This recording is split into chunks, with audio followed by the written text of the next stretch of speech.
విరాటపాలెం. ఎప్పటి వరకు ఆ ఊరు వదిలేసి వెళ్ళిపోయిన అమ్మాయిని చూశాను కానీ ఆ ఊళ్ళో ఉండడానికి వెళ్తున్న అమ్మాయిని మొదటిసారి చూస్తున్నాను.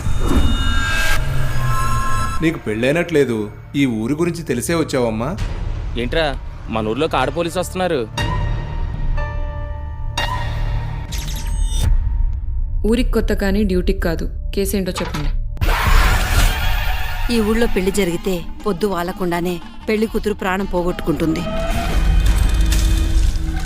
ఇది ఊరికి పట్టిన శాపం. మీ పిచ్చి మూఢ నమ్మకాల వల్ల ఇవాళ ఒక అమ్మాయి ప్రాణం పోయింది. 10 ఏళ్లుగా మా ఊళ్ళో మా కళ్ళ ముందు జరుగుతున్న నిజం.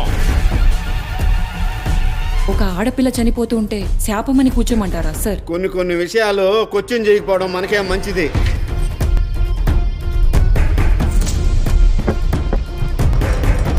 ఇక్కడితో ఆపేస్తే అందరికి మంచిది అనుకుంటున్నాను. నా ప్రశ్నలన్నిటికీ జవాబు దొరికేంత వరకు నేను ఈ కేసును వదలను.